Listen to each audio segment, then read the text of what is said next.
What's up guys, LV Explorers out here. Sorry for the lack of uploading. I know it's been probably a few weeks now, been pretty busy, but don't you worry. We got new stuff coming up ahead, just stay tuned. But if you see behind me, we got a new ride.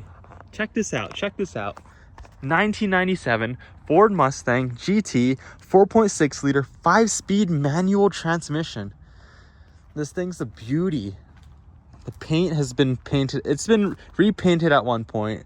We notice it has a Celine body kit and a P1 wing. You can notice though that the paint's kind of chipping on the wing. But overall, beautiful car. I love this thing. And if you come up here to the front, we got a Cobra hood, true Cobra hood, and we got some aftermarket lights. Bumper looks like it definitely needs some love. Paint chips whatsoever. I had this thing for about a week now, and you guys are probably wondering how much I actually paid for this thing. And unfortunately, I gotta break the news. I traded my 2000 Lexus GS300 for this car, and I say it was pretty worth of a trade. I know I lied to y'all. I said I wasn't ever gonna trade it, but honestly, I just miss being in the back of a rear-wheel drive manual V8 car, and this thing popped up.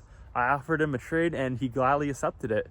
It ended up working out, and now we have the keys to a 97 Mustang GT. Although the wheels have to go, these 20-inch Foose wheels are not the move. And throughout the last week of owning it, I've done a lot of things. I cleaned up the interior because the interior was actually pretty bad, and it still does need a bit of love. But what happened is that the original seats that were in this were off of 05, so I had to take out all the seats. I shampooed the carpet, and I even shampooed these seats and put them in, and they were great. The 05 seats did not bolt at all. There was only 2 bolts in the front, and I had to get new bolts to put in. So yeah, we got the rear seats and the front seats. If you come inside here, we do notice the windshield's cracked. It needs to be replaced. I don't believe this is the correct year cluster, because all these gauges don't even line up to be accurate, other than the speedo and the tach. And when I got this car, the shifter was not even bolted on properly. It has a short throw, and it kept coming loose because the threads in them were fucked. So I had to literally buy new bolts, bolt it on. I even had to get a new shift knob. I've had this one before because the old one kept coming out. It wasn't even threaded on properly. I still need to find the overhead the overhead rest for this car, and this is not bad. It just needs to be glued on. The tabs here have broke, so I gotta find a way to glue it on.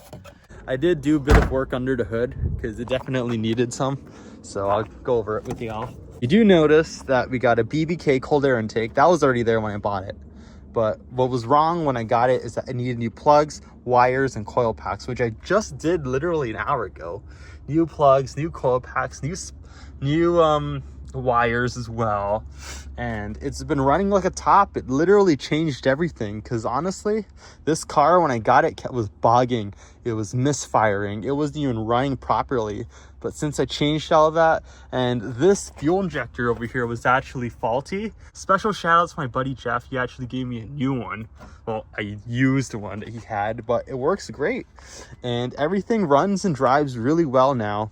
I'm really happy of how much this car changed over the week. It's lowered on lowering springs, and it does have an aftermarket exhaust. It has a Magnaflow exhaust, and it has a Catalyst X pipe. It's actually really loud. I'll show y'all a clip of it.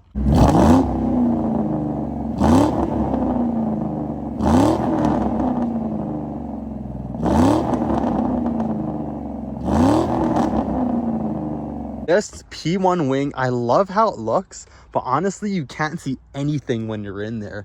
This thing just literally blocks my back head view, so I can only have to rely on my mirrors to see what's going on behind me. You need to secure the badges still. That's what I'm missing, and possibly change the exhaust, because to be honest, it's a bit too loud for me, and I don't want to be waking up my parents every time I start this car to go to work every day. My parents literally complained of how loud this car is just because I started up, and they'd be like, yeah, you can't drive this thing to work, you're gonna wake all of us up. So that's definitely something I do need to change. To be honest, I believe that this car was a trade up for what I got. Let me know your opinions below from trading the 2000 GS300 for this. Do you think that I took an L or a fat W, or is it equal? Let me know in the comments below what you think. I don't care, any kind of criticism. Your personal, honest opinions matter the most. So please let me know. What do you guys think of this car? I'm really hyped to own this thing. Super duper hype. Nice little fixer-upper. Can't wait for around next spring. I'm really hoping to take this thing on more adventures and even go down south to visit my good friends down there. So yeah, hopefully we'll see what happens. But I hope you guys enjoyed this video. Don't forget to like, comment, and please consider subscribing to the channel. Any of your guys' help means a lot. Peace out.